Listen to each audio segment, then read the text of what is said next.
That speaks in some ways to the importance of why we're here. And this committee supervises or audits billions of euro that is spent. And the idea that an expenditure of €336,000 would draw our attention, I think speaks to the point on this issue is that many people just cannot get their heads around how anybody could sign off on bike parking facilities costing that amount of money. My colleague, Deputy Murphy, said here that we may or may not be here next year when you come back to present the next year's accounts. But I can tell you, on every single canvas that all of us are on, somebody mentions the bike sheds. And so we are being held to account for the actions that you have taken. And I think it has fundamentally undermined the trust and confidence that the public have in all public spending. In all public spending.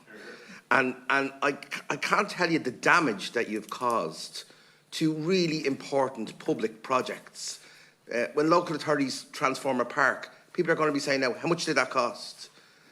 So I want to make that point because I'm really, really frustrated that we are here for such a small amount of money, but an incredible amount of waste. So I want to ask some facts first before I go any further on that. Can I ask first, the OPW are the owners of the Leinster House building, but the houses of the Oireachtas Commission represent those who occupy it. Is that correct? Correct. Yeah. So requests to improve the building and so on come from the houses of the Oireachtas Commission. Correct. Yeah. So is there any process for auditing whether requests are reasonable or unreasonable? In terms of our management of the campus here, we have staff on site here, and we are constantly monitoring the fabric and the. So the question was, and I imagine this applies to all buildings that you have people who occupy, do you audit requests as being, is there a protocol for auditing requests? In terms of, and I've outlined this in the report I subsequently wrote for the Minister on this, in terms of where the House of the Oireachtas Commission requests us to consider doing elective works for them, identified a weakness in that we weren't providing costings in that. But is there a formal process? There is a regular engagement between. So no formal process. Well, I think the regular engagement is a process in itself. Deputy. Okay, you can call it that. That's fine. Yeah. Okay, let's move to the next point. So, who in the Department of the Office of Public Works received the request from the House of the Oireachtas Commission? Can I ask Rosemary Collier to address the Minister? Of course. And I can come back in. Thank you, Deputy. So the House of the Oireachtas Commission would have received communications from a group of cycling enthusiasts or I accept that. Who in the OPW received the request from the Housing and the Oireachtas Commission? It would have been conveyed, first of all, verbally at a House of the Oireachtas Commission meeting, and then it would have come from the Facilities Management Unit in the House of the Oireachtas across to the OPW. The question was, who in the OPW received it? The team in Dublin Conservation received it. Okay, so the Dublin Conservation team are the people who received the request? Who look after Leinster House, yeah. Correct. And they would also have been responsible for carrying out the estimate? Correct. And having overall project management of the project as it developed. The team that look after. Yeah, so the Dublin Conservation team are the people who are responsible here for this project. Is that correct? Well, they look after everything at Leinster House. Yeah, that's fine. That's right. Yeah. Okay. So how many people make up that Dublin Conservation team? Well, I mean, the team reports to the chairman. So the chairman, myself as a board member, you have a PO equivalent who heads up the team. You have a senior architect. Very simple question. How many people sit within the Dublin Conservation team? It's a relatively small team. They look after 110 stone buildings in Dublin. I think there are probably about 21 people in that whole so there's team 21, who look after the whole of 21 people. Yeah. Do you know what grades exist within that team? As with all civil service structures, you have a PO equivalent. Who's the most senior person in the team? Well, they report to me as a board member.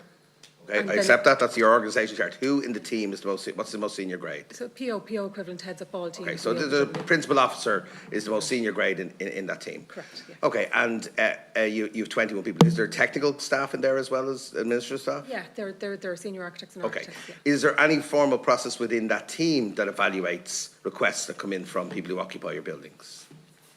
Again, as the chairman said, there's an ongoing process of engagement with the House of the Oireachtas. I'm in daily engagement between our team on the ground here. So Dunsink Observatory is one of the properties. Correct. If Dunsink Observatory and Dias, and I know them well, if they ask for a gold-plated train to bring them into the city centre for the OPW, I'm sure you would reject that, right? So what's the criteria that you assess requests? So obviously we have responsibility for the building and the fabric of the building. A request such as a covered bicycle shelter facility is a natural request, I would suggest, I agree, in terms of providing facilities for members. So we wouldn't have considered that request unusual. Yeah. And in fact, we had put in a number of bike parking facilities around the campus. You'll see them, they're the freestanding. Yeah. Have you provided bike parking facilities in other office buildings for other departments? We had increased capacity for, I think, up to 70 different bike stalls around the location, so it wouldn't have been considered unusual, this request. It was So then you come to the opportunity to spec it, okay? So there's €120,000 approximately for the steelwork and glass. There's around €50,000 for groundworks and around €40,000 for the granite paving. And then there's two figures of preliminaries and day works, okay? So as Deputy Murphy says, I can somehow justify that the materials in the glass and the steel could come to that figure. I have a real question around the granite paving. Who decided that granite paving was essential for the project, given that it cost half the price of the structure? Would that have been decided solely by the Dublin Conservation team? So in terms of how we look after the Leinster House campus, we try to use the appropriate materials for the historic setting. Yeah. So it is our national parliament.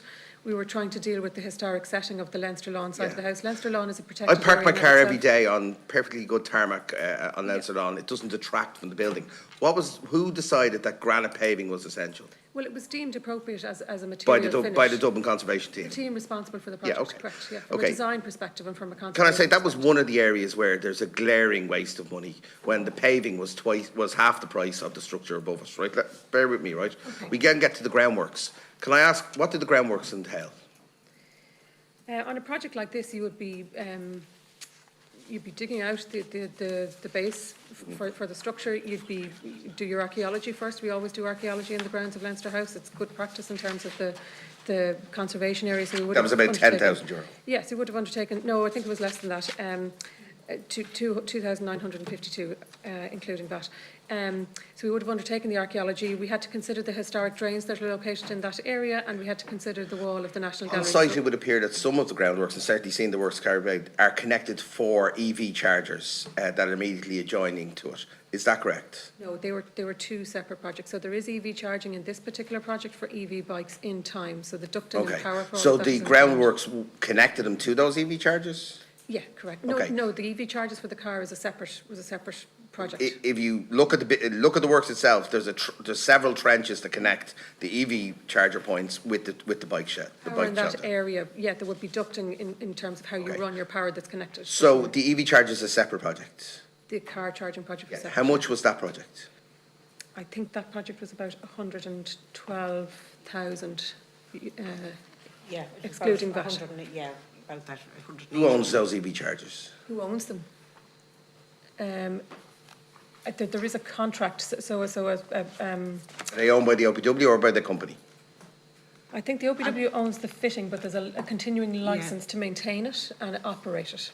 Okay. So we own the structures. The charging that happens in the EV, in the bike shelters, is that connected somehow to the EV chargers? Not to those ones, no. They're separate companies? Separate supplies? Well, it's not installed. The final install of the charging for bikes isn't installed because the building regs don't allow for it in that location. They're separate entities, are they? They would be separate entities in time, yes. Okay. So I still am grappling with the €50,000 for groundworks, that they're somehow a separate project from the 112,000. It's remarkable that a project now we thought was 350,000 has an adjoining project now of 120,000. Like the real problem here is that people expect that when something happens in this building that we have some line of sight supervision, that we know in some way the costs. Are you essentially telling me that no elected member of the House knew anything about the price of this project? That is correct, definitely at that time. Can I say to you, that's the problem. The public believe that we run this building, whether we do or we don't. The public believe that we run this building, and the idea that money can be spent in such an outlandish way, without any elected member of this House knowing about it, is a clear failure in the process. The fact that you don't audit the requests in a formalised process is a clear lack of process and a clear In my problem. review report, Deputy, I've been very clear on my recommendation that in terms of all elective projects that are requested by the House of Directors Commission, that full and open transparency by WW on the costings of those are made at the regular monthly meetings. And that is now in place. Unfortunately, we're closing the door after the horse has bolted on this. Deputy Alan Kelly.